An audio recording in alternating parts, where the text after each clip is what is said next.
Three, two, here we go. This is London Real. I am Brian Rose. My guest today is Dr. Robert Malone, the physician, biochemist, and inventor of mRNA vaccine technology, known worldwide for challenging the narratives that shaped the pandemic and for calling out the institutions that failed to protect us. You are the author of Psywar, a powerful new book exposing the psychological manipulation used during COVID-19, and a fierce advocate for restoring scientific integrity, health sovereignty, and government accountability. Your recent investigations reveal how global health policies are being shaped behind closed doors, from WHO power grabs to censorship regimes to post-vaccine safety signals that have been ignored or buried. Through your work with the MAHA movement and alliance with Bobby Kennedy, you're now fighting for a healthier, freer, and more transparent future, one where the people reclaim control from profit-driven bureaucracies and corrupt public health authorities. Robert, welcome back to London Real. Thanks, Brian. I wish I could say it as well as you do, but I'm grateful for it in any case. It's certainly been an interesting 5 years now. Oh my gosh, that's to say the least. Well, look, you've been on this show many, many times, twice here in London with your wife, Jill, where she's busy with the Substack while you're in here with me. Your Substack's amazing, by the way, and so just thank you for those contributions. And then recently, I was extremely excited to read that you have been appointed as part of this new vaccine advisory panel by Bobby, alongside one of our other former guests, Martin Kulldorff, who we had in the middle of all the madness when he published the Great Barrington Declaration. Of course, I texted you and you said, yeah, Brian, now when the knives are coming out. And so I'm curious, tell us about this announcement and tell me what was it like with the backlash from the media, because I saw the usual Telegraphs and BBCs here all coming. And has that now passed, and now are you able to move on? Or what has been the reaction to this announcement? And tell us about the announcement itself. So just to set the scene, Brian, there had been talk with Bobby and others back and forth for about 3 months for how I might serve in the government. And I really did not want to take an administrative position. The idea of spending 4 years having to rent or buy a condo up in Rockville, time away from wife and farm, and frankly, spending 4 years being stabbed in the back on a daily basis by the DC in crowd was not my idea of a good time. So I was looking for some way I could serve the administration, and particularly Bobby, but also President Trump. And this two opportunities came up. One was to be what's called a special government employee, or SGE, which is what Elon Musk was, reporting to Bobby and providing advice across NIH, CDC, and FDA. And so that vetting process started and went on for 3 months. It was really kind of amazing, the amount of discussion and vetting and analysis and forms to be filled in and blah, blah, blah. And about 2/3 of the way through that, then the opportunity of possibly serving on the Advisory Committee on Immunization Practices for CDC came up.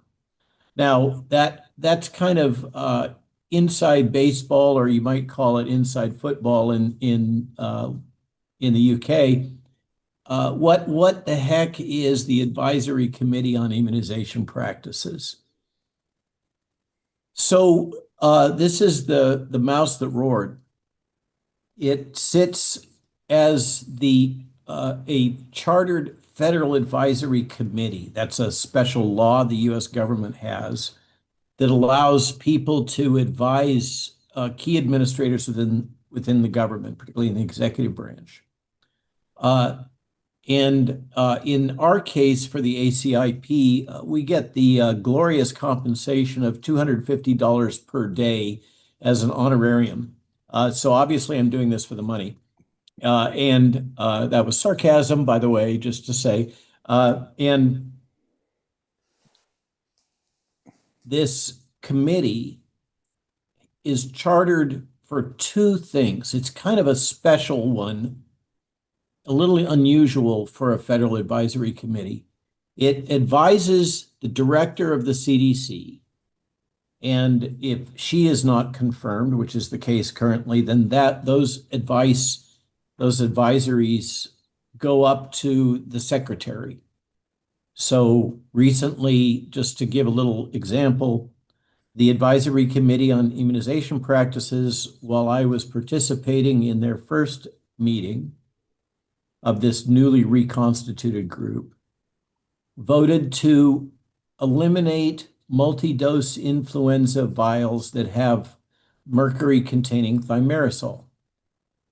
And why that's a big deal with the pharmaceutical industry and why they busted a gut over that, I have no clue. All kinds of justification, but it left corporate media arguing in favor of adding mercury to vaccines, which is pretty much a loser.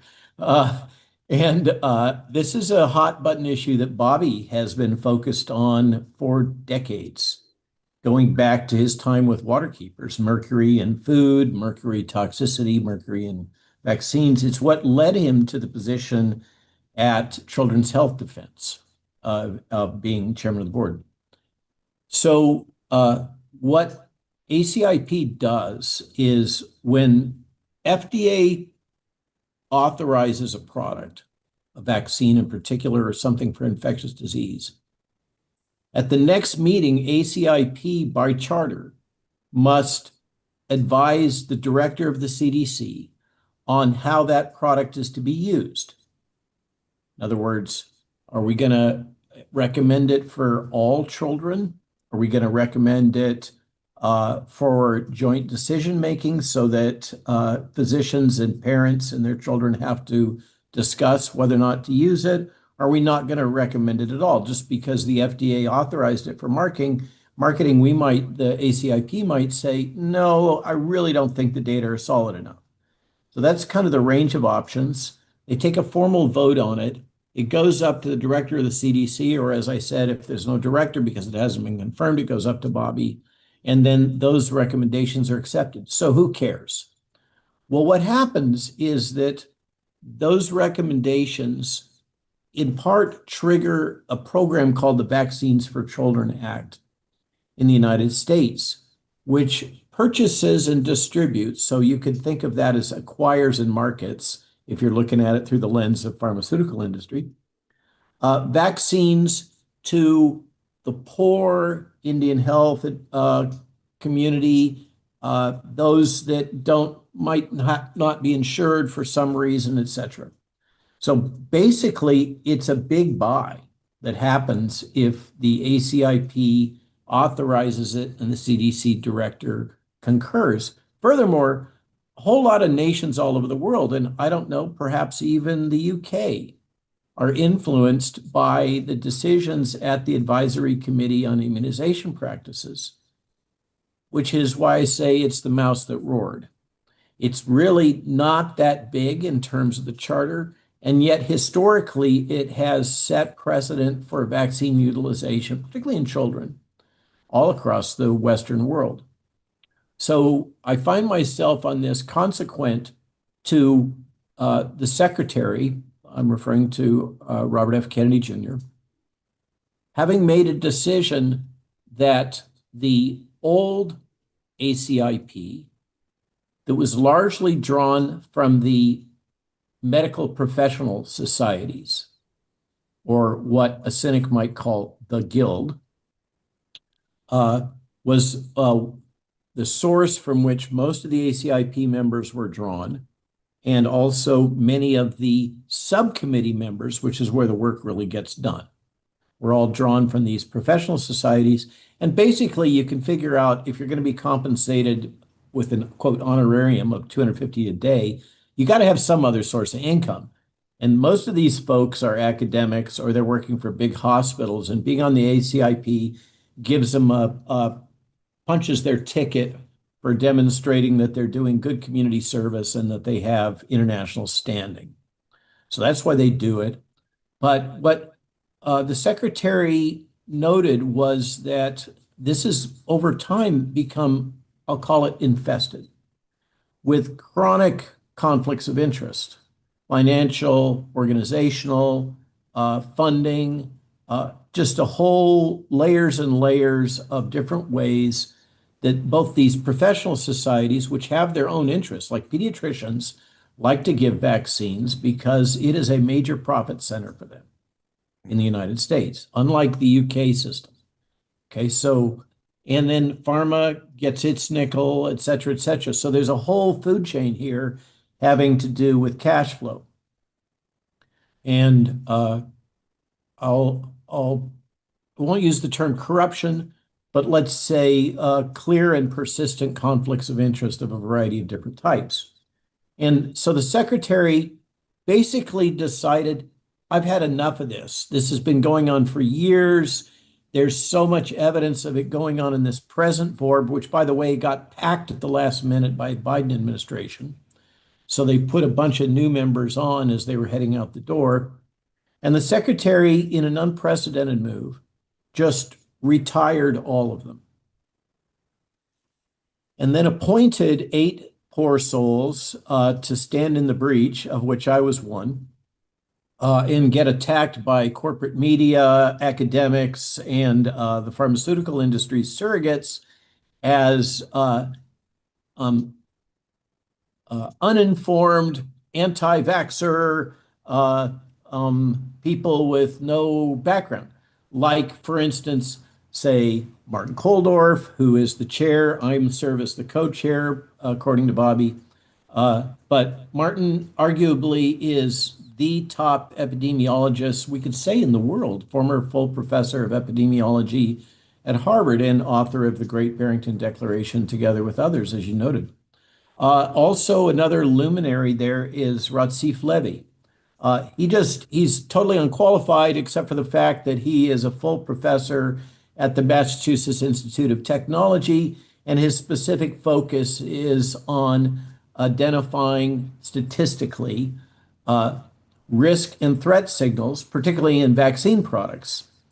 And we have a number of others, pediatricians, there's a psychiatrist, there is a nurse who's been on many of these committees before. So there was 8 appointed. One of them couldn't pass muster. He was very seasoned. I'm sorry he couldn't join. Very seasoned clinical researcher, as I am. So it was kind of like having a compadre on the board. But he's even more successful than me in that he's got a huge stock portfolio. He's been working in industry for years, done quite well, and basically, not to put words in his mouth, but this is paraphrasing what he said to me. There's no way I'm going to work for $250 a day and have to sell all my stock. So that was a non-starter. So we're down to 7. So that's the context of what happened. And yeah, there was just a ton of hate.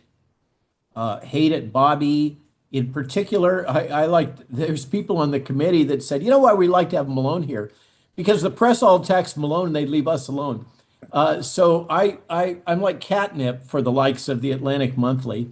And they recycled a lot of the same authors that had their round of punching me and hate back 4 years ago. Well, they kind of brought them back for a next round, and it got pretty absurd.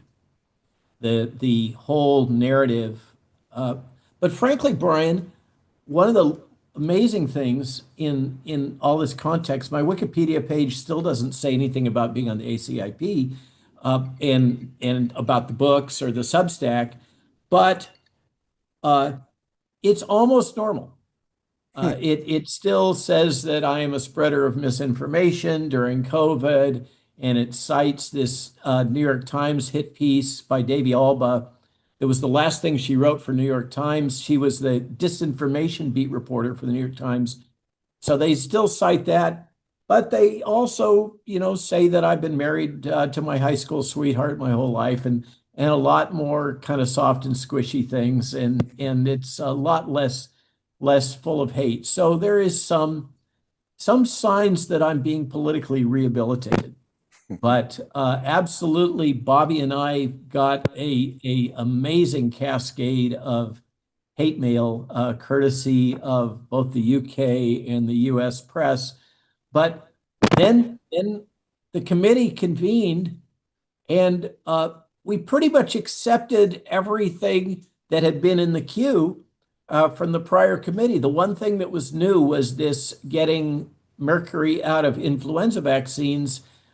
And that didn't, the truth is, it didn't go through the standard process, so that's a complaint.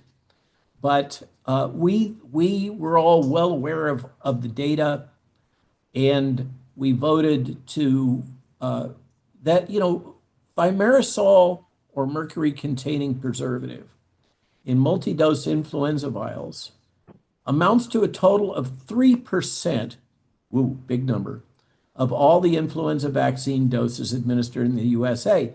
And the justification for all of the hubbub about this was that, well, the ACIP sets the standards for the world, including Africa.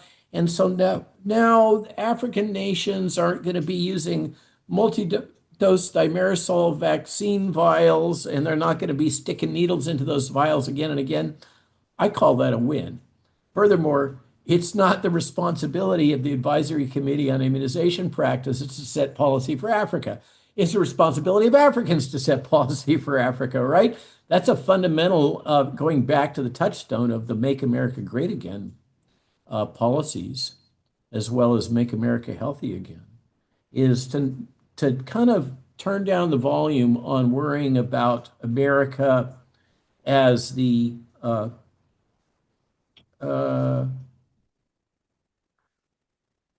as the policeman for the world in policy, a sensitive topic there in the UK and throughout the European Union and the West. And I think that President Trump is right on to be basically taking a position that Europe and the UK should be responsible for Europe and the UK.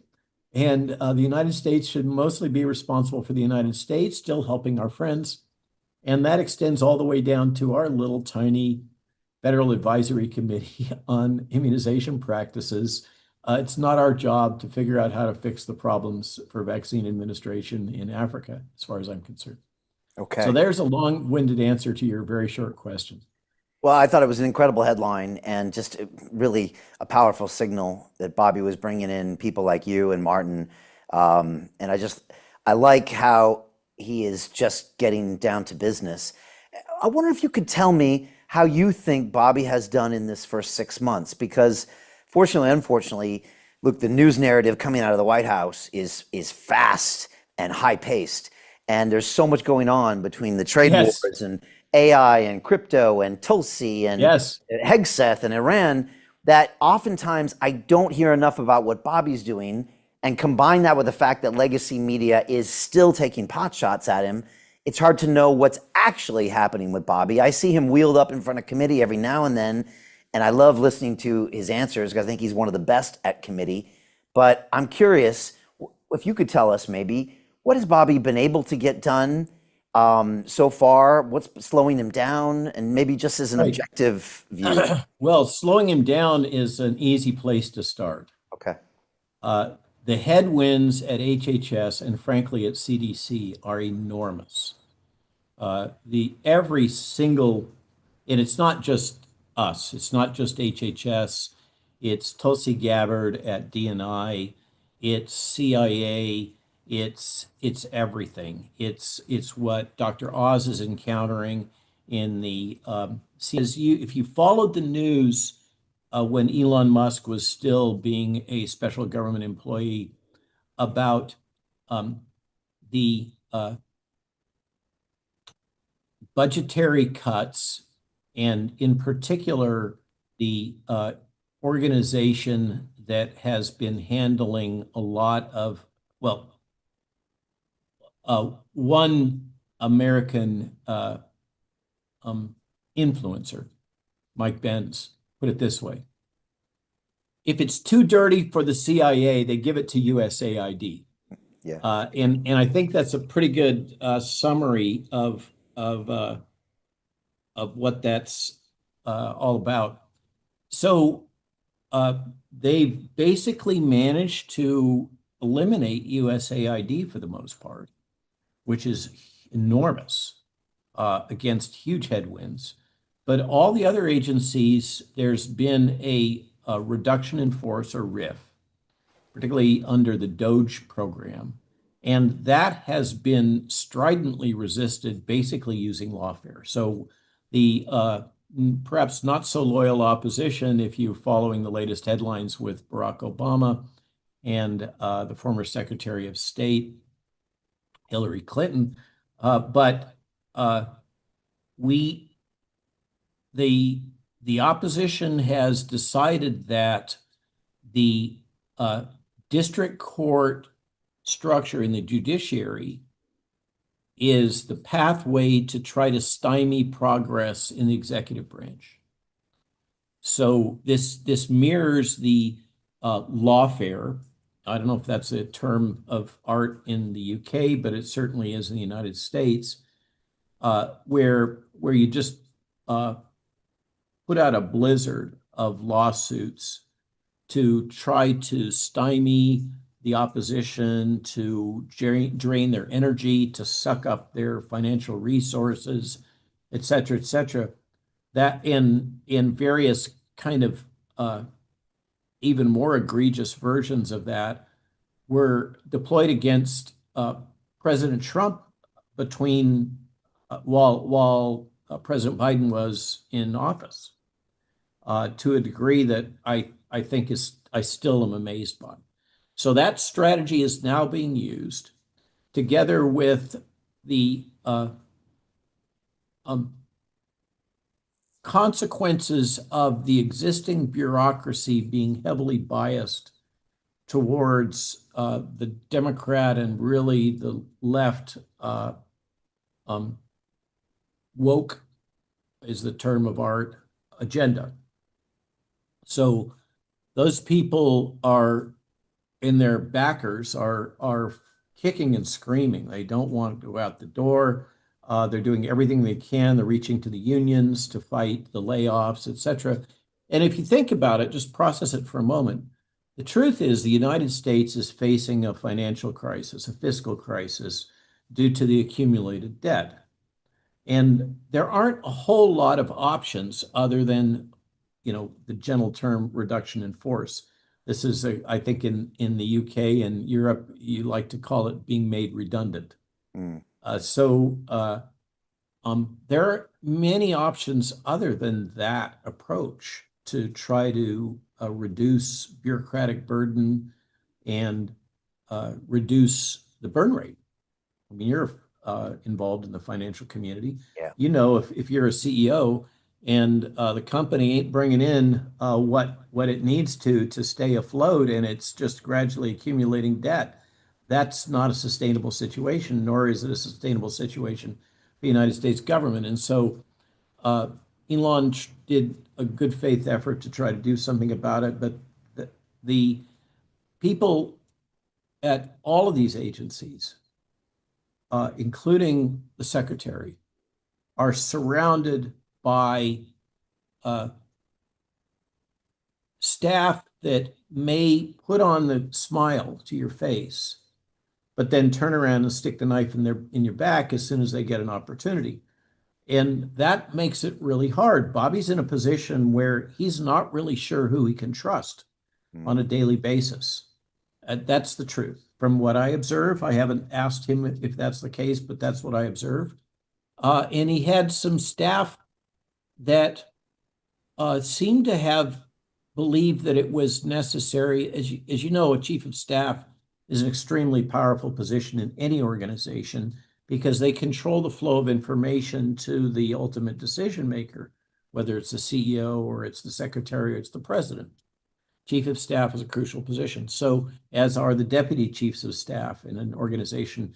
Remember, the U.S. Health and Human Services as a division of the federal government is the largest of all. It's bigger than the Department of Defense. It is massive. Wow.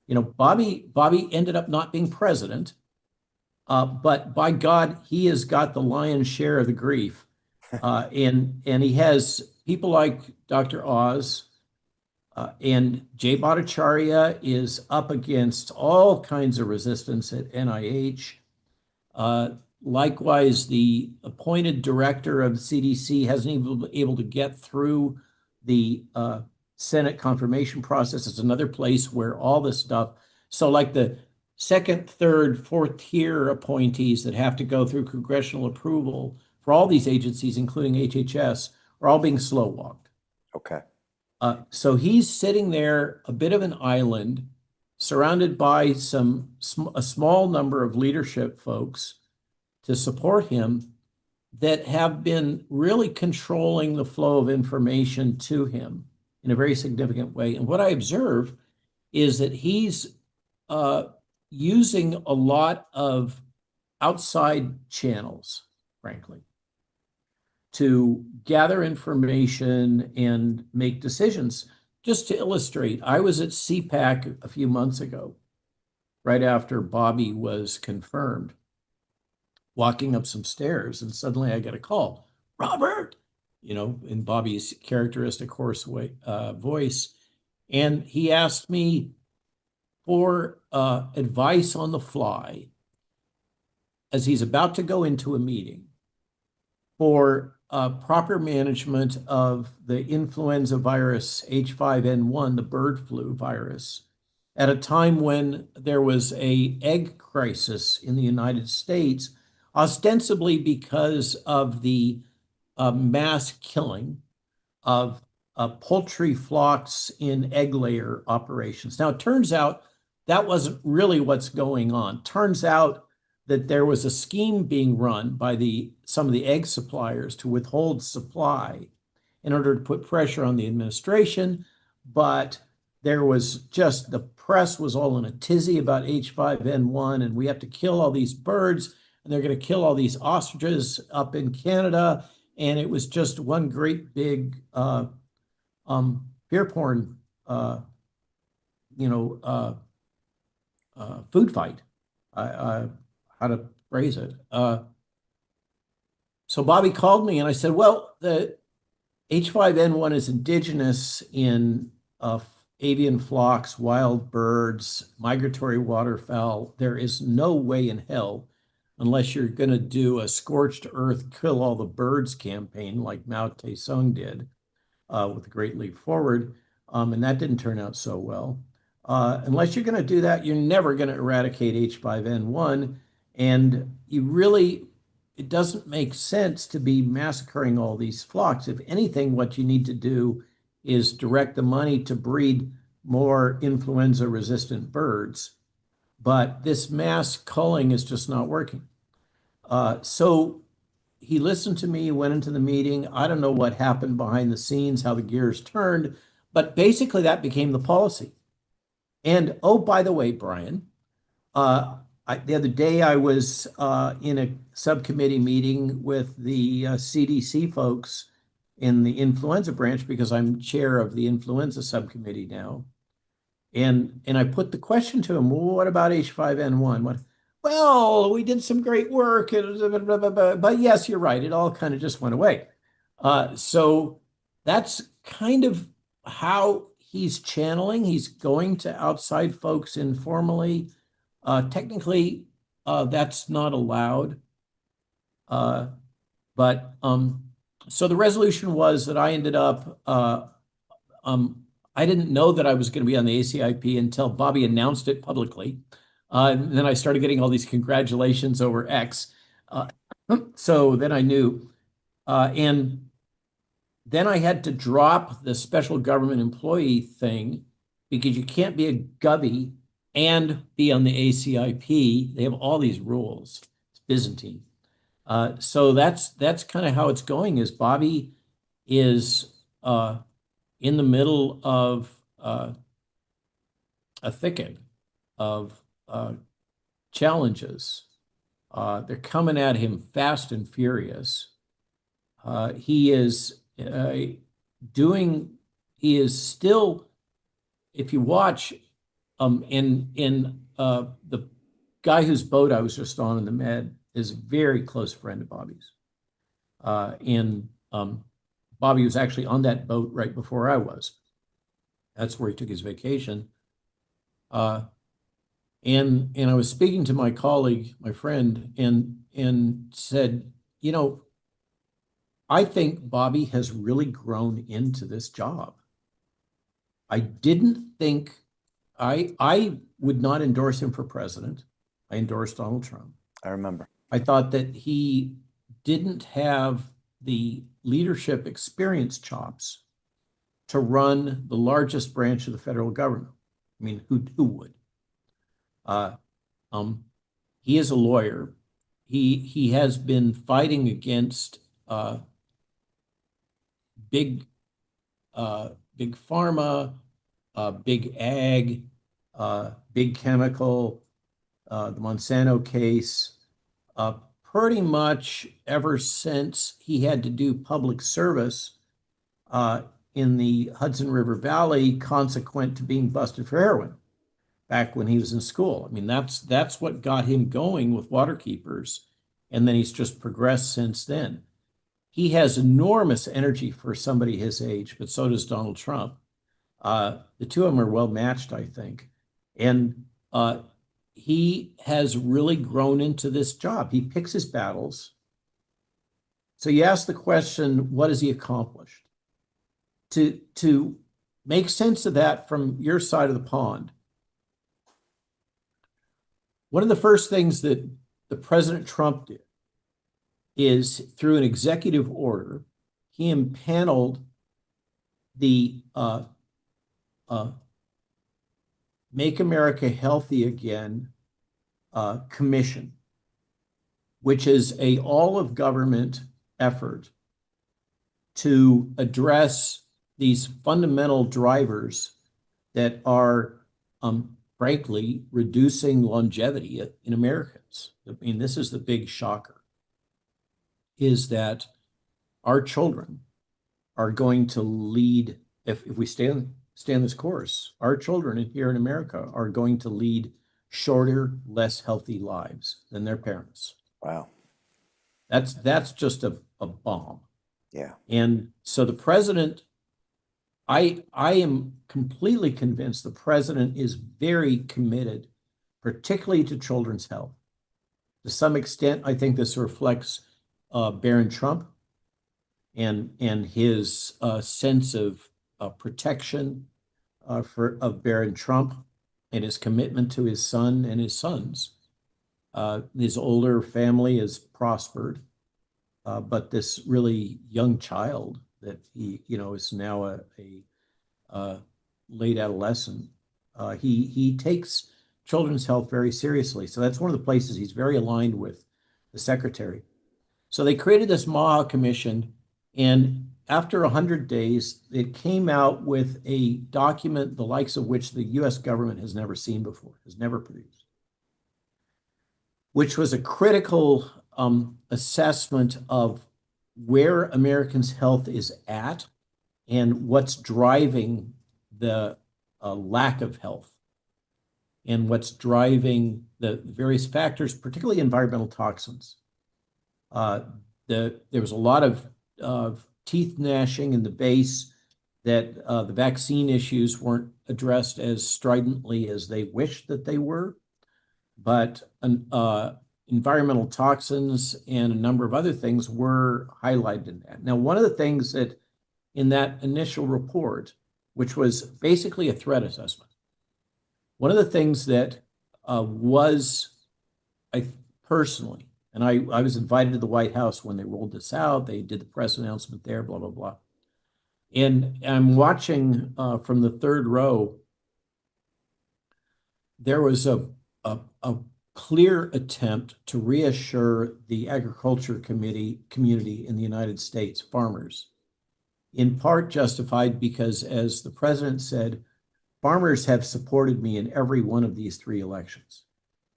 So he has not only a deep attachment and commitment to children and children's health, but also to the agriculture community in the United States. And so personally, I felt like they kind of pulled their punches a little bit on big ag And we have some agriculture practices that is forbidden in Europe, are forbidden in Europe and in the UK, like the use of, here's the sanitized term, desiccants in harvesting wheat, soy, and other grains. What that amounts to is because of policies in the 60s, get bigger, get out, we largely have lost the small farm. You have these massive farms. And but even more massive is the cost of the combines, the devices that are used to harvest the grain and the soybeans. And the way the industry works is you basically have investors backing, you could think of it like a real estate investment trust, organizations that buy these very large, highly expensive bits of machinery that then schedule their harvest time so that they move from a large farm to large farm to large farm. And so the large farms have to be able to predictably dry their grain prior to the harvesters coming through because they've scheduled them. How do you do that? Well, you spray basically a pesticide on all your wheat or all your soybeans or all of your barley.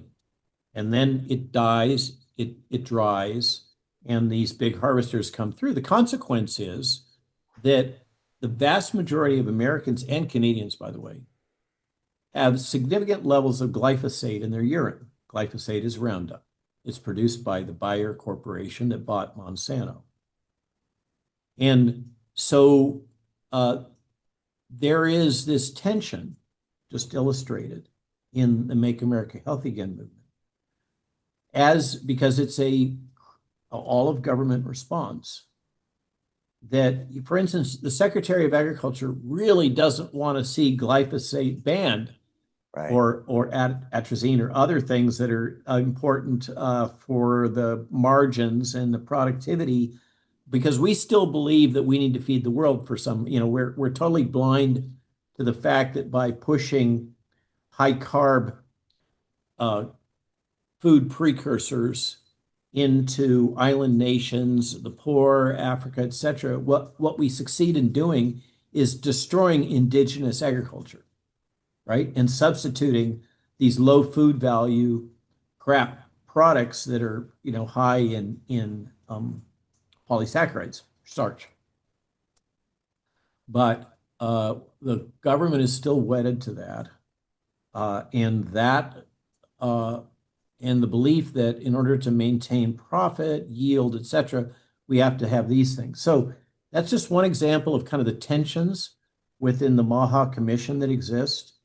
And but regardless, that report came out and it was the strongest statement, I think, from any government ever about toxins and the things that are impacting on public health. Now, people, the complaint is, yeah, okay, fine. So now what? Well, that's the structure is that right now, people like Callie Means, who's another special government employee, had a lot of hate thrown at him, and his sister Casey, who's appointed as Surgeon General, but yet to be confirmed. So these people are now in this next 100-day span writing the action plan.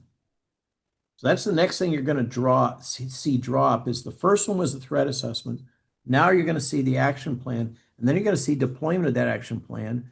And by the way, the president for this commission gave as a directive to the secretary, I want to see measurable improvements in the health of Americans within 2 years because rimshot, that's the midterms. Yeah. So they're very focused on stuff that we can do now, like getting artificial petroleum-based dyes out of our food stream, which you guys already did. Yeah. Fruit Loops in the UK are a pale product in comparison to Fruit Loops in the United States because you're not having a bunch of petroleum-based dyes put into your product because you've banned them. So that's just one example. The hot button at the moment is that Bayer, which kind of got a pig in a poke when it bought Monsanto, uh, because the, the the tsunami of uh, lawsuits for damages associated with glyphosate hadn't yet, wasn't even close to cresting when they made the purchase. And now their stock is way down. Their board is not amused, Hmm. and they've hired a new CEO who is committed to taking back the profitability of Bayer and Monsanto and fighting back against the narrative that glyphosate is toxic. And so they've done this, there's just an illustration of how things work in this space. What they've done is that the lobbyists working for Bayer have taken a two-pronged approach to dealing with this. They're getting state legislatures to ban any legal action having to do with pesticide liability. The U.S. The Environmental Protection Agency and the U.S. Department of Agriculture define glyphosate as a pesticide. You might say it's an herbicide. I say tomato, you say tomato. That's how they've defined it. And so they put in legislation, they've got it through in Georgia and one other state, that you can't sue these guys, which is very similar to the legislation, indemnification legislation, that was pushed through for vaccines. Yeah. And we saw what happened then. And they also, in parallel, are doing the sneaky with the current budget bill, the omnibus bill that they're trying to jam through Congress, of slipping in a clause that will make it so that the EPA will lock in whatever guidance they have about toxicity, not be able to change it for pesticides, must disregard all of the scientific literature going back over a decade. Basically, they're working to get a federal indemnification bill that's retroactive so that they can shut down all these lawsuits and all these payouts and make it so that nobody can ever sue the pesticide industry and the herbicide industry again in the United States. Well, that is a directly in opposition to the agenda for Make America Healthy Again. Yet it has the benefit of being backed by one of the largest chemical companies in the world and all of their dollars, very similar to the dynamics that go on with the pharmaceutical industry in the United States and drugs, in particular vaccines. Now, that was a long-winded response to a simple question. I'm sorry. I hope to help. No, that's super helpful. And look, we've heard about the food dyes from over here. That's something that actually cut through, a lot of the media noise. And it looked like you were getting some compliance, some voluntary phasing out of that by certain companies in America. It looked like some were pushing back. And again, they always compare over here what we've done in the UK and Europe and how surprisingly to most, we have, much cleaner food and we don't have a lot of these toxins. Funny as just a little anecdote, I took my boys to see Grandpa in San Diego, and he rolled out the Cheerios, and they refused to eat them because they said they taste different. Now, I thought they were crazy, but then I started thinking that a lot of these standards are very different in the UK and the US, and absolutely. I don't think there are dyes in that, but I first said you guys are crazy, and then I said maybe they're not so crazy from the mouths of babes. So a lot of the oats are also contaminated with glyphosate, by the way, because of this Right. desiccant thing. Okay. Another key thing, Brian, that is a hot button right now is Bobby is pushing hard because as we were talking in the pre-broadcast, Americans have gotten fat. Diabetes is an epidemic. It's an epidemic in children, diabetes and pre-diabetes. And the intake of highly processed sugar is a major contributor to that. And yet the USDA historically through the food pyramid has been promoting sugar because there is a major sugar lobby. Right. And in particular, that it's the sugar coming from corn and sugar beets, not even from sugarcane.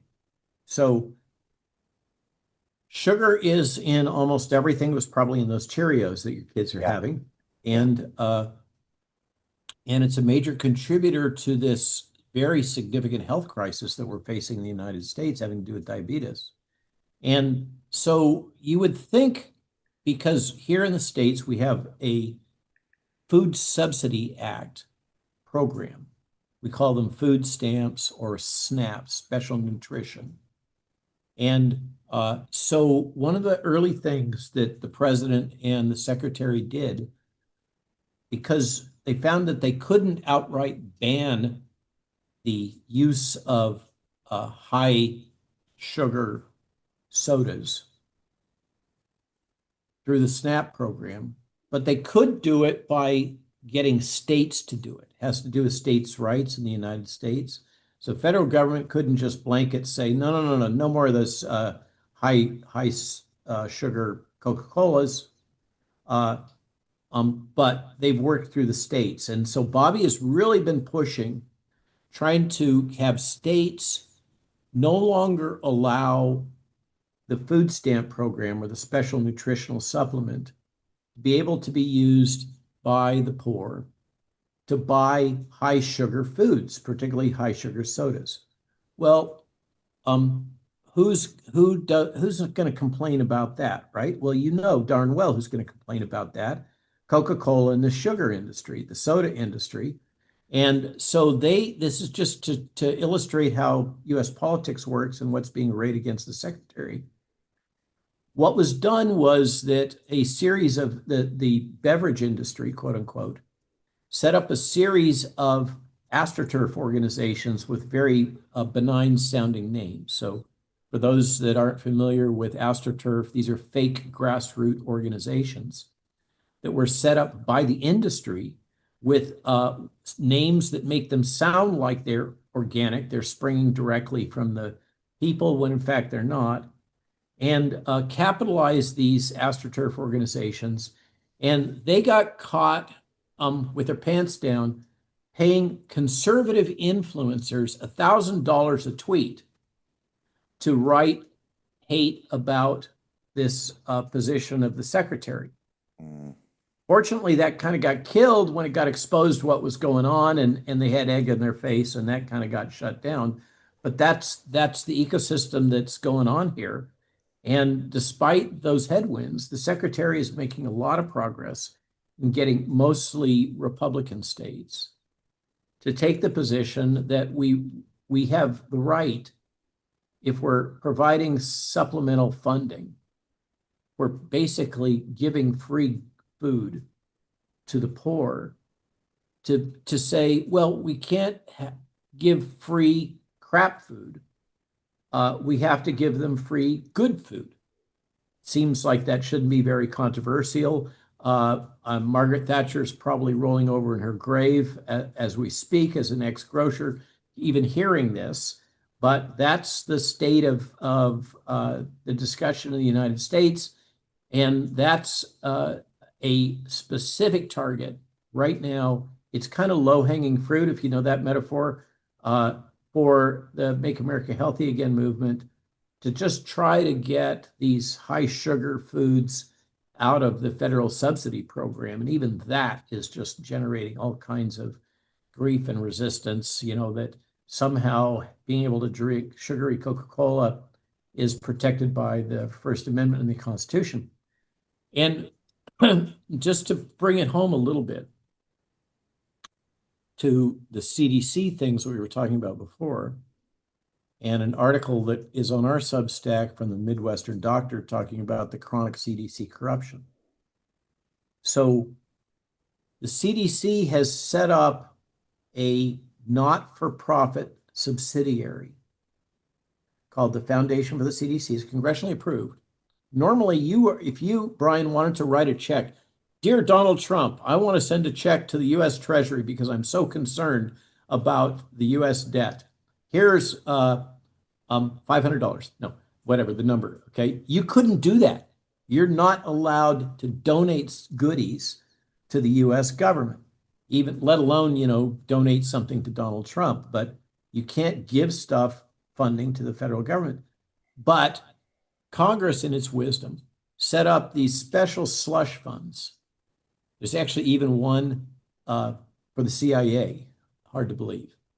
That there's one for NIH, there's one for FDA, and there's a big one for CDC, the Foundation for CDC. And the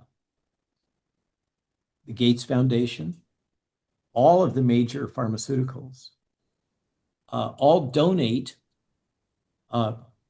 major media, major, the whole Silicon Valley internet ecosystem, Facebook, et cetera. They all make major donations to the Foundation for CDC. And the CDC can then use that as a slush fund. But the donors have the ability to kind of direct, I would really like this done with this or that done with that. So one of the big donors is, rimshot, drum roll, Coca-Cola.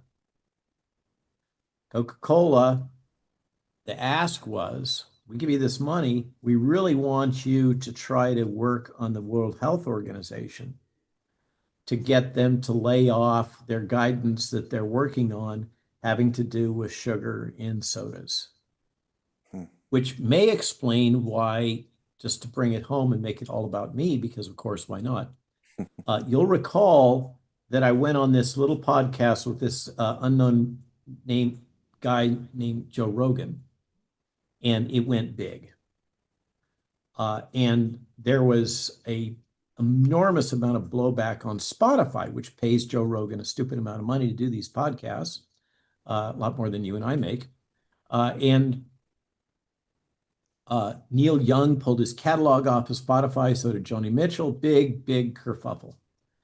Well, there was a congressional investigation about what really went on with that, and they revealed that what happened was that Coca-Cola pushed on the Global Alliance for Responsible Media, which was set up by the World Economic Forum, to basically represent all advertisers. This is kind of like the Trusted News Initiative that our good friends at the BBC put together. Right. But instead of being focused on news content, GARM is focused on advertisers. And members of GARM are not allowed to take ads or to place ads. They're not allowed to advertise on sites that are not approved. Sites such as, perhaps, I speculate, London Real, who has been countering the narrative for a number of years, and certainly things that I say, and Joe Rogan on Spotify. So basically, Coca-Cola, who's busy in bed with the CDC, is carrying water for CDC by pushing on GARM to hit Joe Rogan and tell him that you got to withdraw this podcast with this crazy guy Malone, anti-vaxxer who knows nothing about vaccines, blah, blah, blah. Otherwise, we're going to withdraw all of our advertising from Spotify. That's the game that gets played right now. And it shows kind of the ecosystem, again, of what Bobby and Make America Healthy Again and the president are up against. It is huge headwinds. I really appreciate that perspective. And I never would have thought that a company like Coca-Cola would be able to do that from all the way around. And I guess the evidence of them doing that shows that there is this massive link between, health and diet, and also and money, profit. Yeah, it's profit. all about profit. Yeah, and high fructose corn syrup probably rolling around in there somewhere. That's fascinating. And I appreciate you saying how every department is facing these headwinds. And with midterms coming up in 18 months, there's a lot of ways to resist. You can slow roll it, you can push back, you can attack, but what you want to do is leak. Yeah. And you want to do is make it to that 18 months where if you get a little bit of a change, obviously in it's on a knife's edge in the House. Yeah. And then that goes with sentiment. Yeah. Yep. And everyone's facing that. I didn't realize that HHS was such a massive organization. And so, I guess you're at this point where you could cull a bunch of people, but then there's no bodies left to do anything, right? So So you have to Well, pick the ones you can trust. thank you. Okay. And that again shows your organizational chops and experience. You know, probably, and I've been taught that if you're going to undergo a major corporate reorg, and this is functionally a hostile takeover. I mean, Okay. remember that that's what's happening is a hostile takeover of a massive, massive organization and facing a huge budget deficit. Okay, what are you going to do if you're the CEO that's come in and trying to do this? Well, first thing you're going to do is call Elon Musk and say, "Hey, let's clean house." I guess that's what was using algorithms, and so there was this massive reduction in force. Really, not so massive. The one under Bill Clinton was bigger, Okay. but they never say that. Right. Uh, but what it's left is a situation, I can tell you from personal experience, where a lot of these folks, they live for a chain of command. They exist in their little niche within their little silo, and they do their little task, and they push their bit of paper up to the next person, and it's all good. And they do that for whatever their term is until they get their retirement, and then they can come back and be a consultant. So that's that ecosystem. And these people now it's like a Swiss cheese. They're not really sure who they report to, how they report to, how they're supposed to put the pieces together. And as if that wasn't bad enough, the political appointee caste that sits on top of all this thing is facing the headwinds of obstructionism and obfuscation in the confirmation process. And so everything grinds really slow. So Bobby is basically in a position where he, near as I can tell, I haven't sat down and had a good long chin wag with him, but for a long time, but he seems to be picking battles that are important, but also have significant PR component to them. Yeah. They're very visible. They speak to things that are kitchen table issues. And striking in those areas with a small strike team and lawyers, and then moving on to the next thing. And the criticism is that it's a little chaotic, like a lot of the Trump administration. I mean, frankly, this administration is transformational, and it actively seeks transformational leadership. And the mantra under President Trump is take action and ask for forgiveness later. It's due. Yeah. It's don't temporize, don't negotiate, just act, and then pick up the pieces after you've done it. And you can see that, you mentioned the trade policy, you can see that in all kinds of different ways. And that's also trickling down to HHS and Department of Defense and Tulsi Gabbard, and all the stuff that's coming out of her shop right now, and the FBI. I the other day I had a week and a half ago, I had two FBI agents show up here at the farm, and they wanted to talk about what I'd experienced during the last 5 years in terms of the censorship, defamation, the coordinated attacks, et cetera, because they've been authorized to begin investigations about that stuff, which is I'm glad to hear it. Wow. And given what Tulsi, the bombs that Tulsi is dropping on a daily basis concerning the Russiagate hoax. Hey, remember that the Trusted News Initiative was originally set up because of Russiagate. Right. It was set up because of the threat of Russian election interference in the West, which we now know was a big nothing burger. But that was the original justification for setting up that operation, and which there's a lawsuit against it right now that essentially asserts that what it really is is a trade organization designed to protect the interests of big corporate media. Well, it's nice to hear that these investigations are happening and it's just not, let's move forward because, well, you and I both experienced massive amounts of censorship among other people, including the president. And it needs to be investigated and it needs to be also set straight. I feel strongly there needs to be consequences or this is going to just continue. Yeah, exactly. And the words that are coming out of Tulsi's mouth about the Russiagate investigation indicate that there may well be consequences for the first time in my lifetime for political malfeasance. We'll see, because if it doesn't happen, if we don't get a sharp shock to the system, the United States is just going hell-bent for leather right down Banana Republic Road. Yeah. No, they're strong words to hear from Tulsi. And again, I'm over here, so I'm a little separated from the States, even though I'm American. But to hear her come out like that and really go straight for, the jugular was interesting to watch. And it showed intention and also the backup with the evidence is clearly there. So that's fascinating to see. It's great to hear that, you had approached by the FBI. And, we're still facing a 2-year ban on YouTube ourselves. And I read all these articles, about how Google and Facebook have now changed their ways. And, Mark got rid of his fact-checking organization. But the truth is there are still hangovers from that censorship period. Oh, it still goes on. The shadow banning, the small rooming.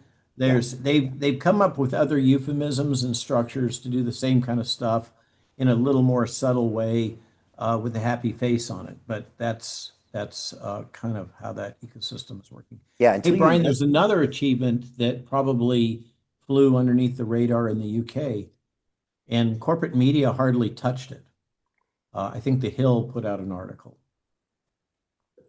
And I get a little bit of a victory tour on this one myself. So you may recall that I went to Geneva at the time when Tedros was jamming through the international health regulations. Yeah. I asserted that was illegal, what was done. It didn't meet their timeline and policy and procedures, requirements, etc.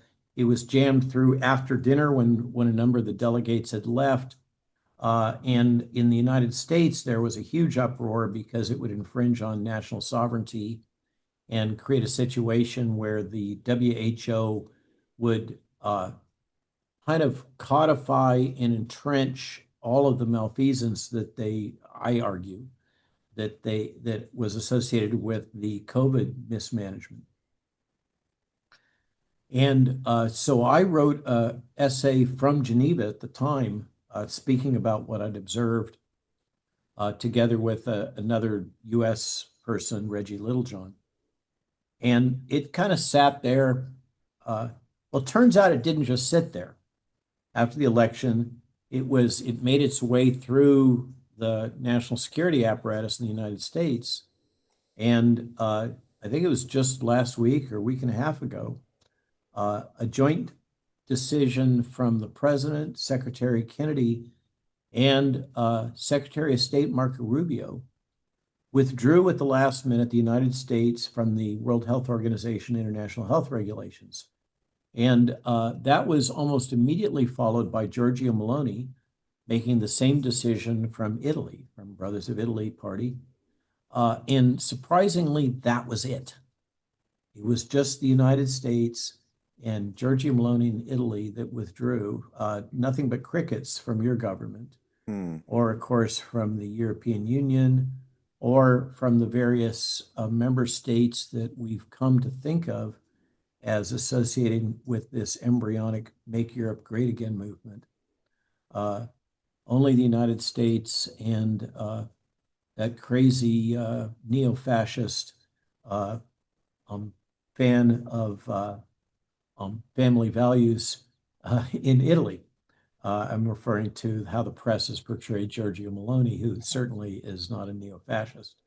But no, I remember so that's another win for Bobby. Yeah, we spoke about that when you were here, And I think we put into pretty big detail. This was the International Health Regulations and Pandemic Treaty. This is a preparedness treaty, I think, where they would have basically just taken over uh, sovereign control, or would have had the ability to do that at the next red flag of This some was pandemic, right? It this was was a very central to the New World Order and the Great yeah, Reset. yeah. I remember we Very talked about much a World Economic Forum advocated position. And as you know, the United States has already pulled out under President Trump from the World Health Organization, but this was kind of a rump action. Even though you pulled out, if you didn't um, decline the IHRs, then you'd still be bound by them, was the language. And so it was still a binding health treaty. And to great pleasure of many on my side, the president, the secretary, and the secretary of state all came together and said, basically, hell no. And so that was another win where, you got to count these because it's up against so yeah. much resistance. And These small things matter. great to see Secretary of State Marco Rubio in that as well. And again, you talk about someone else that's fighting the headwinds. And I know he recently did a massive layoff in that State Department and pushing back, but I love listening to him, and he just is a nice breath So, of fresh. Brian, what I hear from the Hill is that Secretary Rubio and Secretary Kennedy have built a close working relationship. They've become good friends. Hmm. This is what's happening. Yes, there's been some reorg, and there was a significant reorg that happened when Bobby came back from vacation a week ago within HHS. That some within embraced. Let's say we're very glad to see that reorg happen, but it happened. But for the most part, what I'm hearing and seeing is that this group of appointees are really coming together. They're working together better and better, and I look forward to whatever headwinds. President Trump having great success with this team over the next 3.5 years. It's been incredible to watch. And I think it was yesterday where President Trump gave a speech about the future of AI. And David Sachs, AI and crypto czar, said it was the most important speech that a president did about technology since President Kennedy said we were going to put a man on the moon. And Oh, they are all in. They yeah, are. If I like to say to people, if you want to get a federal award right now, if you're writing your grant or contract proposal, you got to work AI into that somehow. yeah, It is a big issue. It's identified as a big issue. It has to do with competitiveness against the CCP. It has to do with the future of American industry, revitalizing American industry. Frankly, I think they would be well served to be a little more cautious, but it is undeniable that that's a major thrust vector. I also had the pleasure of listening to Eric Trump, who, of course, has been portrayed by the press as a dullard at the recent Bitcoin conference, and also got to hear a speech from the vice president at that Bitcoin conference in Las Vegas. And the vice president, I'm sorry, and Eric Trump are enormous supporters of Bitcoin. yeah. The Trump organization is making a major investment in Bitcoin mining. And the whole narrative about Eric Trump being a dullard is completely false. Eric Trump basically is on point for managing the building of all these properties. He is detail oriented. He is focused. He is forward looking. He's an excellent business person. Whatever you think of Don Jr. and his political atmospherics, Eric is all business. And watching Eric, listening to Eric talk about cybercurrency and Bitcoin, and watching the vice president speak about it, they are into transforming the economic system in a big way. I think this is, in part, it's a convenience because somehow there's going to have to be a cram down in the United States having to do with the national debt. I don't know how they're going to work that, but it's not sustainable. Yeah, I And saw I Eric think that this is speak. part of it. I saw Eric speak in Toronto at the Consensus Conference, which is another blockchain conference. And yeah, he's impressive. I mean, I think a lot of people don't realize is that for the last 70 years, you could argue the Trump family amassed maybe $1 billion plus in a real estate empire. In the last 18 months, you could argue they've already created 3 billion in their blockchain crypto Bitcoin empire. And I think it's because they see this as the future. Also, they were debanked and they see Yes. this as a way of fighting back against that. I mean, Yep. as I think Eric used to say, there was a point where you could pick up the phone and with the Trump name, get a loan from any bank in the world. And then there was a point where you pick up the phone with the Trump name and be denied a loan from every bank in the world.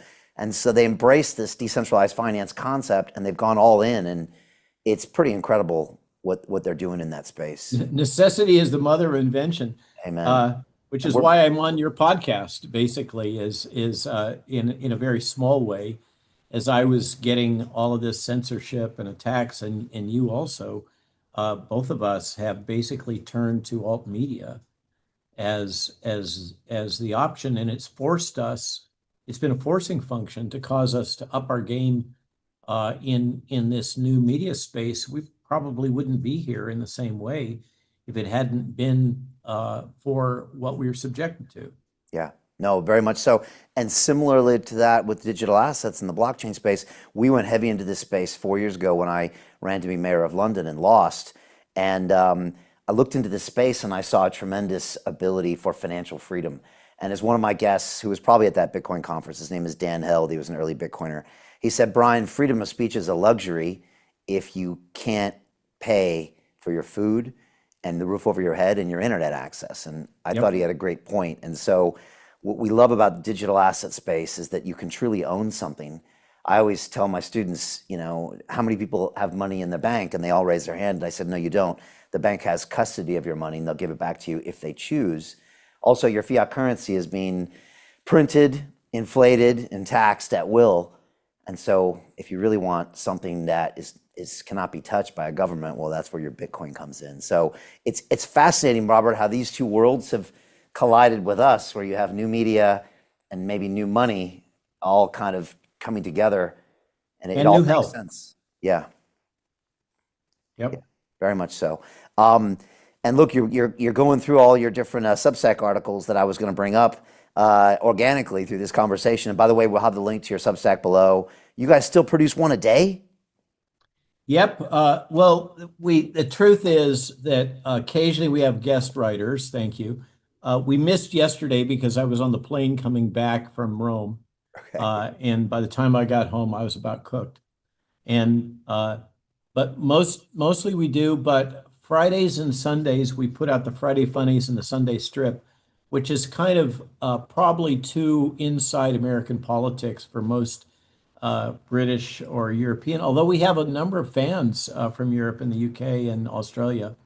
But that's a collection of memes that are often really pretty edgy, Yeah. having to do with whatever the current events are, and that was the case today.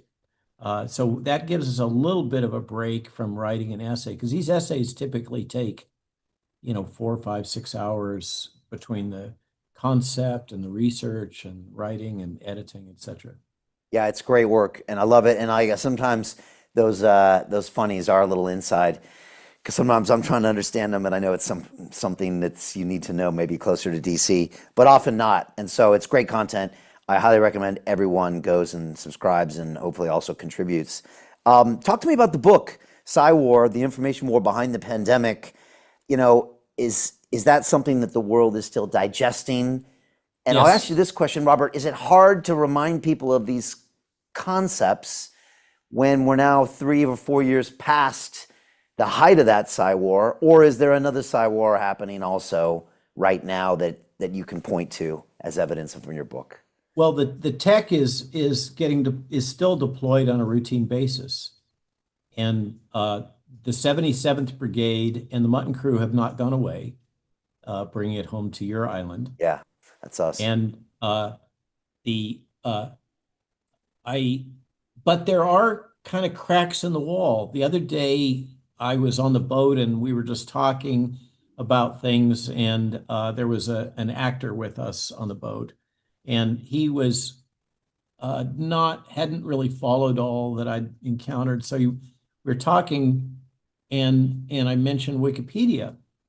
And so we talked a little bit more. I pull up my Wikipedia page. Lo and behold, it is far more friendly than I've ever seen it since it was first posted, and has soft, pleasant things like it mentions that I married my high school sweetheart.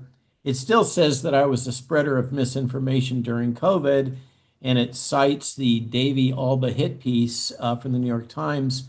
But it's got a whole lot of other content, and I was it lightened my heart to see as another example that I'm appear to be being politically rehabilitated a little bit. But the technology, what's happening in particular is that the go-to reference of Wikipedia is increasingly marginalized. And the big business threat, by the way, to Google right now is, another drum roll and a rim shot, artificial intelligence. Yeah. And it's now the data sets and the training and the constraints that are being put on the AIs that is the new frontier for managing the approved narrative and promoting the approved narrative. So it's like all of this, it's gotten there's another level of sophistication that's being built and deployed. It's the good thing about the COVID crisis was that it was so obvious that even a physician scientist could see it, right? You didn't have to be a trained intelligence analyst to see what the heck was going on. It was pretty obvious to most of us, or a large fraction of us that weren't hypnotized by what was going on, referencing Matthias Desmet. But now it's going underground. It's a lot more subtle. The same things are being done, being promoted. I believe strongly that the pharmaceutical industry has integrated psychological warfare technology and tactics of 77th Brigade and the US Psywar units, et cetera, as a routine part of their daily marketing. Mm. So that, illustration, example, case in point, the AstroTurf advocacy groups that the beverage industry created that we spoke about earlier, that then was paying the $1,000 a head, per tweet to, and this is the notable thing, to conservative influencers. Yeah. Because they were trying to destroy the conservative base. I'm seeing that there's also there was a document leaked from, in the United States, we have these two big pharmaceutical industry advocacy organizations. One's called Pharma, the other one's called Bio. So Bio's domain, Pharma's domain historically has been more traditional pharmaceutical industry. Bio's domain has been the emergent biopharmaceutical industry, recombinant DNA, proteins, et cetera. And now, of course, the distinction between those is increasingly academic. But Bio held a meeting in which the notes got leaked, that they felt that Bobby Kennedy represented a major, I'll use the term, existential threat to their industry, and he had to be destroyed. Full on. And they were going to start with a war chest of $2 million. And what they were going to do is deploy these same kind of strategies and tactics through, everything is about social media The people that I interact with on a routine basis, I had to notify HHS that I was going to have this talk with you. Right. Uh, and they had to agree that you looked like a friendly. That's that. And when I was on the boat, I got a call from the head of HHS comms saying, Robert, you posted this tweet and it criticizes one of the people within our administrative structure, and I really want you to take it down.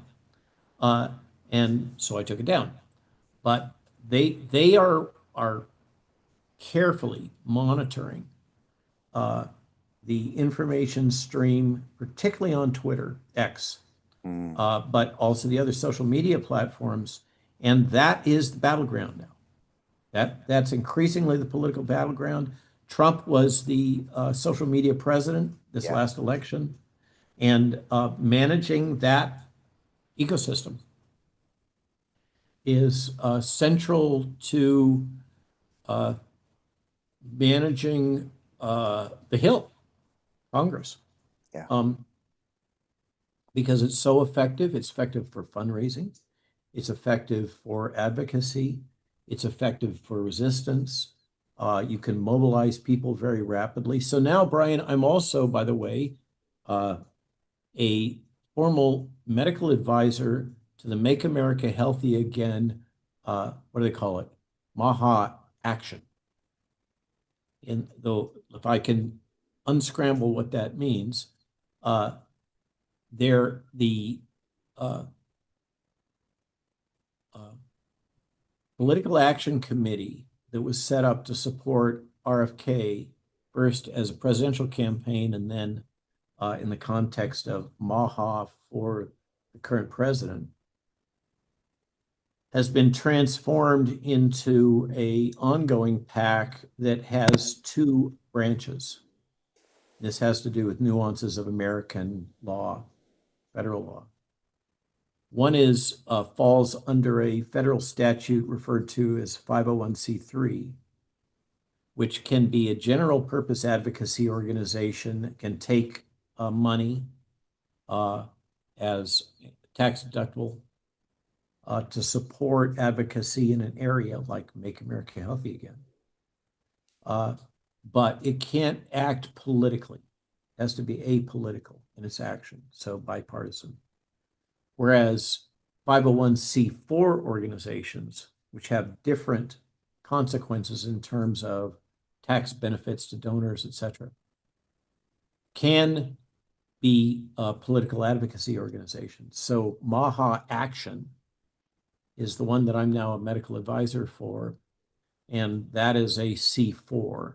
So I'm affiliated with an organization that now is advancing partisan politics having to do with the Make America Healthy Again agenda. And that's kind of that's how DC is working these days. Okay. It's these very large PACs that are set up, as well as these surreptitious structures like the AstroTurf organizations that is driving American politics now. Yeah, like you said, you have to be on the social media. You have to master it. It's nice to see that HHS comms understands you got to fight fire with fire.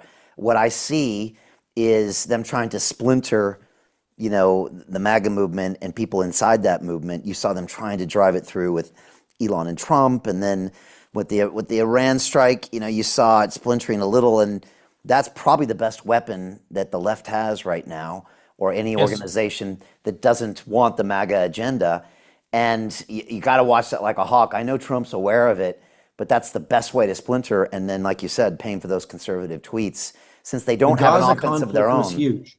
Yeah. Gaza conflict remains a major divisive structure that is actively exploited. Yeah. By both IDF and Hamas and the opposition. When that started out,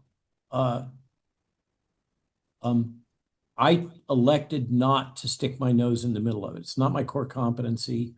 But moreover, what I observed was that you have two of the most highly accomplished, skilled psychological warfare units in the world, duking it out head to head in an environment now where it's increasingly difficult to even be able to rely on, don't believe your lying eyes.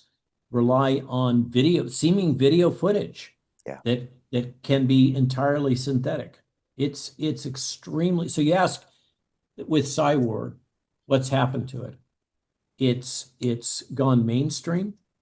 It's become a core function of corporate policy and advocacy and marketing and strategic positioning.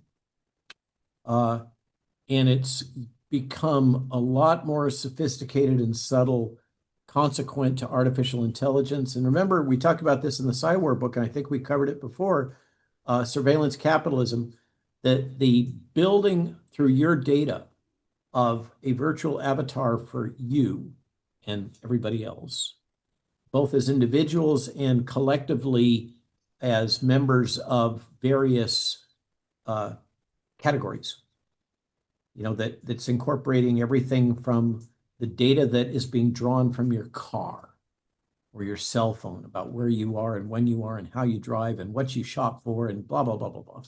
And certainly whatever your search activities are. All that's being aggregated to generate a virtual avatar of who you are. And then that is being used as a driver. All those data are for sale. And they're being drivers for guiding the AIs to craft the information ecosystem that you're encountering. So we're moving to a situation where everything is customized in a real-time basis to advance whatever the payer's agenda is, based on your idiosyncratic personality characteristics and preferences. Incredibly powerful. Yeah. So that's where it's at right now, and I'm afraid it's going to be increasingly difficult to discern what is reality. We're all going to become believers in existentialism, that reality is whatever we feel it to be, right? Especially those that are living in a virtual world, like a lot of our youth, as opposed to, this is an older essay that I wrote long ago, this tension between the physicals, the virtuals, the overlords, and the machines, I think is the new caste structure.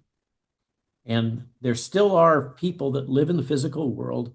They have to do things like manage your electrical power, or repair your car, or a myriad of other jobs that increasingly pay very well in the United States. They're six-figure income jobs, and they go crying for people.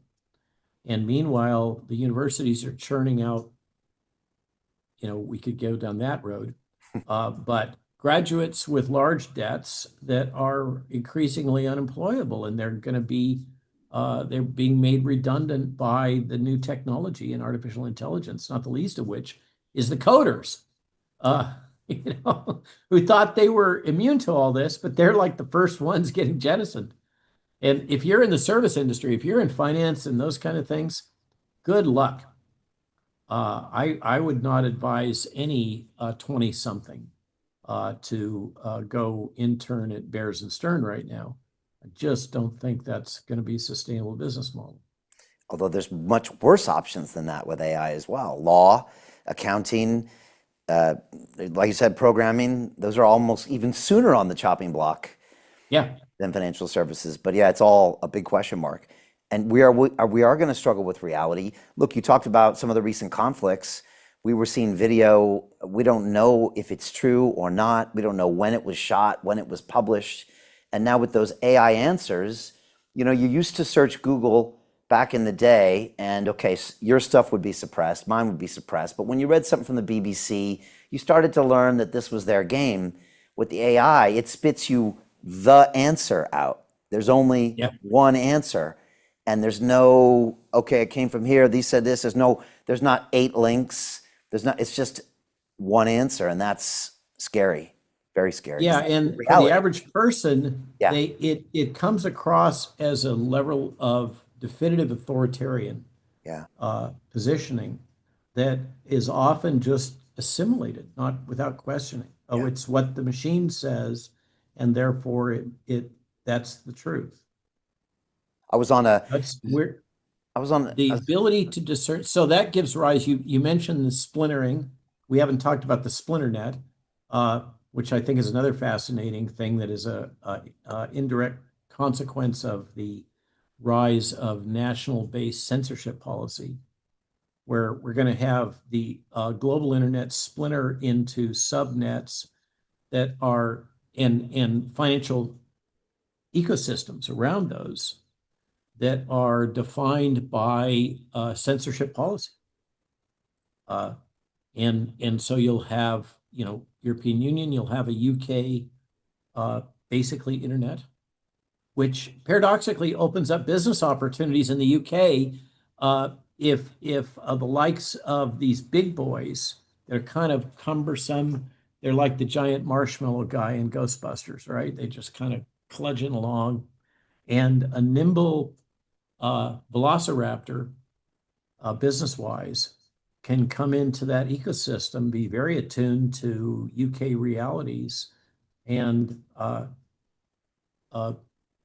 address market opportunities in a much more agile fashion, in a way that recognizes what the unique constraints are of the UK. And I've been approached by one such company in the UK to work with them, and it really opened my eyes to this idea of the splinternet, and what's going to come of it. But everything is going to splinter like that. is this kind of like what's considered the Great Firewall of China, where it's had its internet separate from the world? You're saying these are going to start popping up in the UK and the EU and all Not these going to start. It's pockets already happening. already happening, right? Yeah. And by the way, that's the paradox is that's a business opportunity. Okay. If Starmer is going to play that game, and you guys are going to be subject to arbitrary and capricious censorship from the BBC board and whatever else, uh, um, you can say, well, I'm going to resist that, or you can say, well, this looks like the new reality. How do we adapt from a business sense to that structure? And one way is to build capabilities, particularly relating to information, that recognizes this new reality and finds ways to profit and build capabilities that bring value to British customers within those constraints. Hmm. It's going to be a very interesting world these next couple of years. And like you said, what they said, necessity is the mother of invention. We've thrived in our own independent media platforms because we had to create them to get our messages out. But now these are going to be challenged, and there's going to be new ecosystems in the future. And a lot of us are trying to get back into mainstream media to set the record straight. But of course, that could be futile as the It's a future is. fool's errand. Yeah, it's a new media. Don't even, my wife calls them dead media. Okay, that's a whole nother thing. And the recent firing of Stephen Colbert is just one example, but their business model is crashing. Just don't, my advice is let them die. Don't fight that battle. You don't want to get into their ecosystem. You don't want to, recreate in some better way what their failing business model is. No. Just bypass them. Just go around, be a velociraptor, not a giant marshmallow man. And so for And you, Substack has been a great way to yeah, get your views out there. Independent media still for you, and Twitter. Yeah. And I'm being approached by sponsors. So I'm on the cusp of whether or not I put little tags at the bottom, little ads. Basically, what if you think about that, for those advertisers that wish to reach the types of viewership that I'm reaching or you're reaching, you represent a specialized opportunity to hit a target audience, like audiences that are open to using cybercurrency, is just one example. Yeah. And so if you are a cutting edge new cyber or gold investment tool company, are you going to go to the GARM players?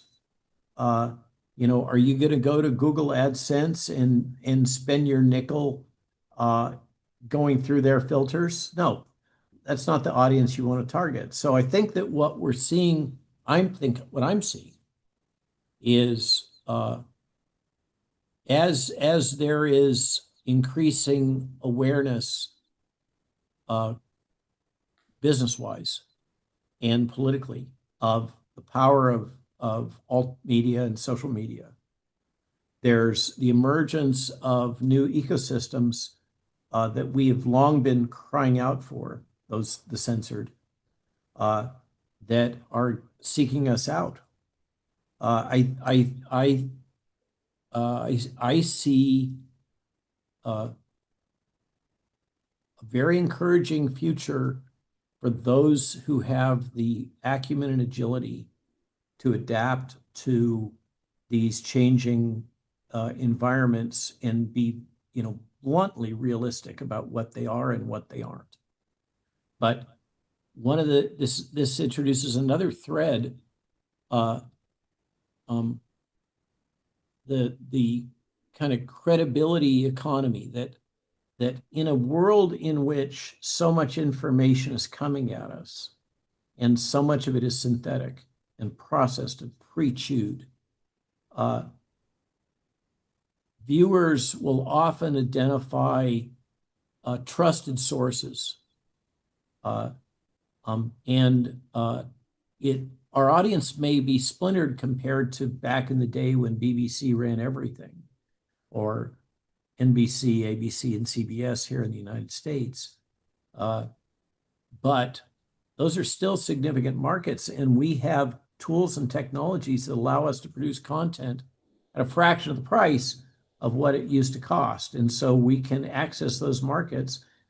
Jill and I, with one major assistant, put out our Substack, and we're hitting numbers that are at or sometimes exceeding those of cable's news network in terms of viewership, at a tiny, tiny fraction of the overhead. And so we can be sustained with only 14,000 subscribers. We have 350,000 total, but only 14,000 are paid. They're volunteers. So basically I have a decentralized subscriber base.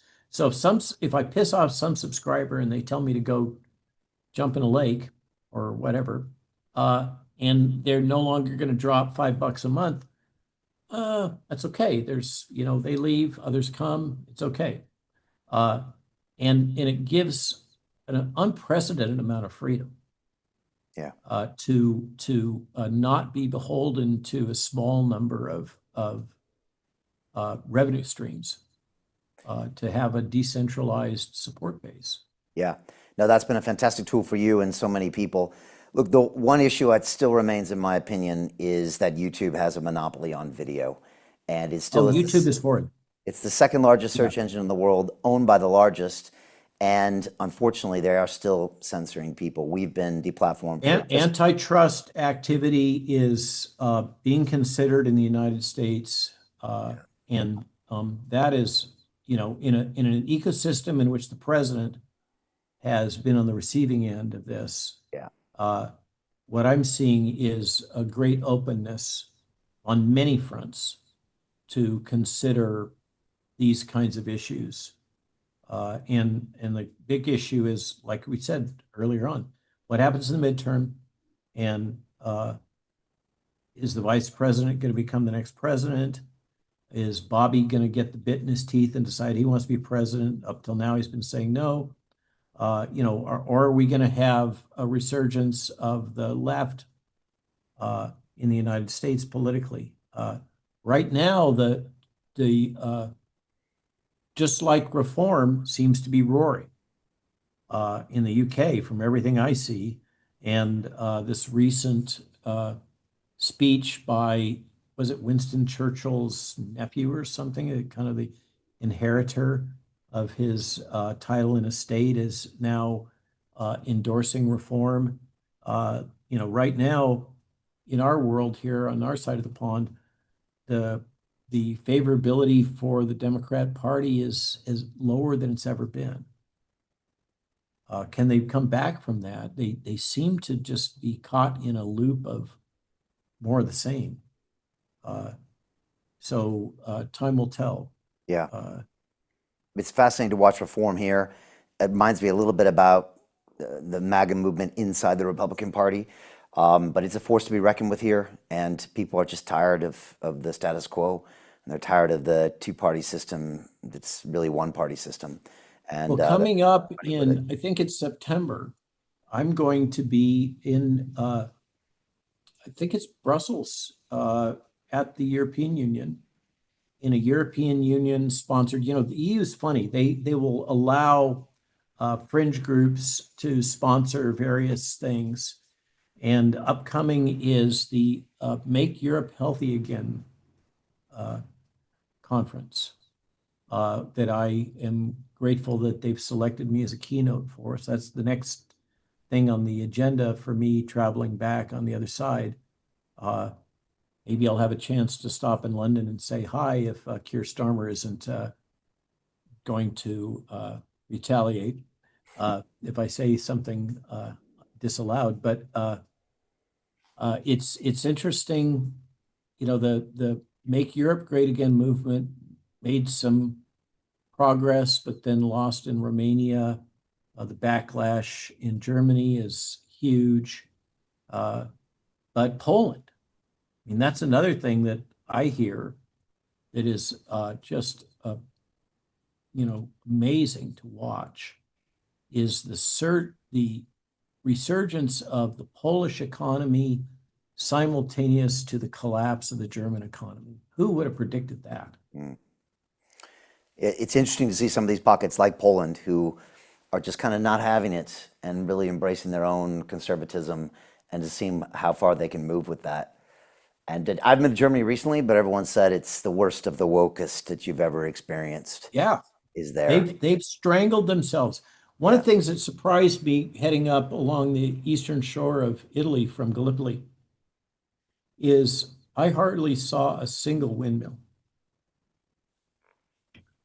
Very surprising.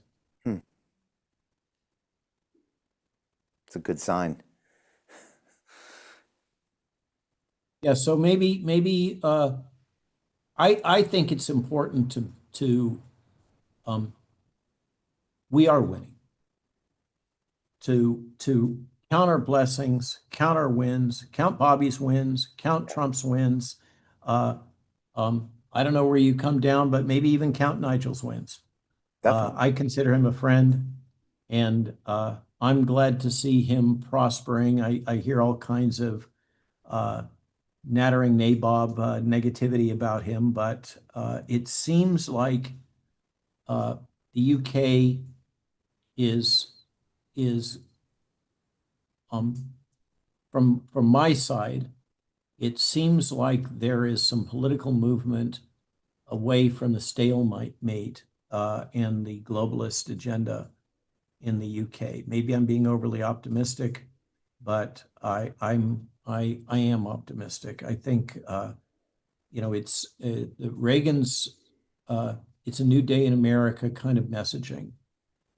We do not win by getting down and licking our wounds and complaining and uh, becoming, self-imposed victims and all of this. That's why I don't like to talk about all the crap that I've been subjected to, is frankly, yeah, I took a lot of hits.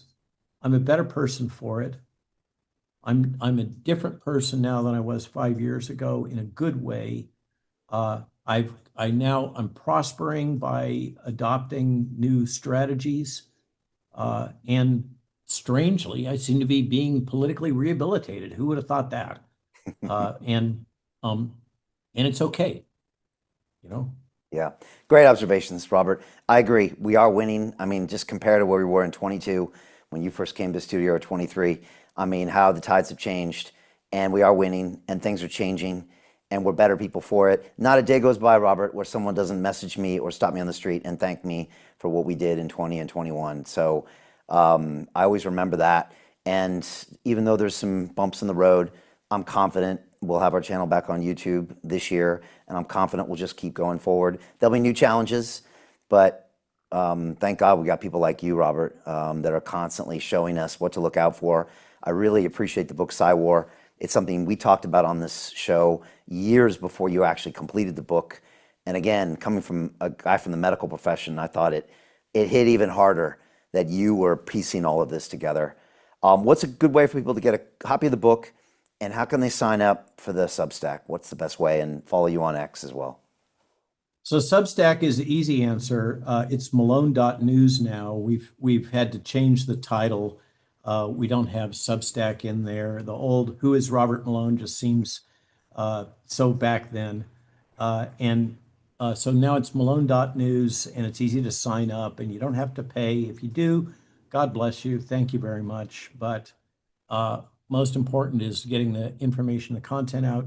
The book, by the way, I now have some, there's new versions in French and Norwegian, I believe, both for Lies My Government Told Me and for War. The War book is almost finished being translated and ready to go to the publisher in Italian for my Italian friends. And generally speaking, of course, all books these days, it all comes down to the great aggregator in the sky, Jeff Bezos, and Amazon. But there might be some obscure booksellers in downtown London, back alleys, that may sell it. I have no idea. And what's next for you? I know you spent a lot of time on the farm with the ostrich. Is it ostriches you have? We have an emu. Yes, we Emu. have an emu. The emu is a character, but it's mainly about the horses. And we're increasingly turning to our stallion string. We've been breeding for almost 40 years now. Wow. And 20 years of Lusitanos, and we finally got to where we wanted to. So we're selling off our mares. We're building a huge Olympic-sized covered arena. So that's a major construction project. I actually had to take out an agricultural loan. I hate taking out loans, but we did it. It's kind of a bucket list item for my wife. So that's the big thing going on here. But this volunteer government service called the Advisory Committee on Immunization Practices seems to suck up an awful lot of bandwidth. So there's that. And then I'll admit, first time on any media, Brian, I'll own up. I have developed a fascination with old Porsches. And I have two 996s that are tweaked and high power.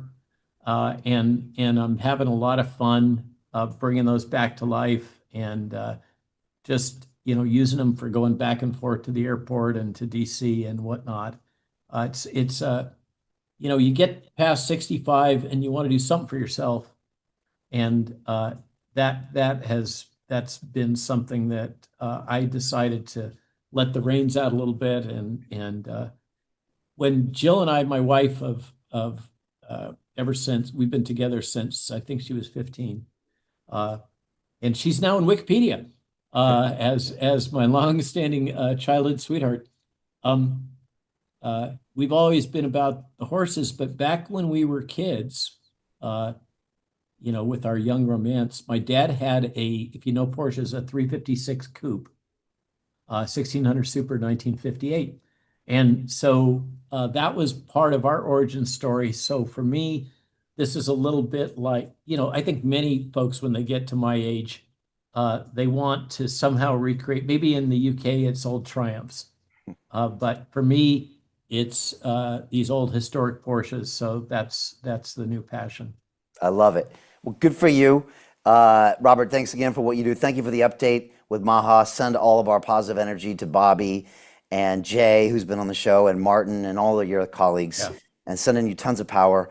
Come see us if you're dropping through London, please.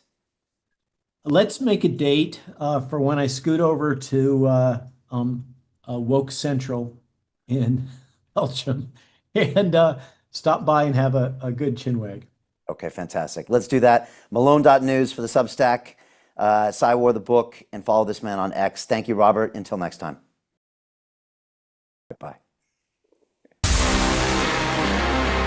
I feel blessed. I'm so happy to be part of that amazing journey. I'm glad I decided to pull the trigger and join. You can literally come into this place with zero knowledge of investing and then learn how to find deals. In the investment club, we get these offers on a daily basis. We get the next papers on our table. Don't sit around. Don't let this play out in front of you. Jump on the London Real Ventures website. We are interacting with amazing visionaries who are setting up those cutting edge technologies. This has been an interesting ride, and I cannot wait for you to be a part of the investment club. Hope to see you on the inside. If you haven't jumped on a free masterclass, do it. The best investment you can make is in yourself. Please join us. You're welcome and you won't regret it.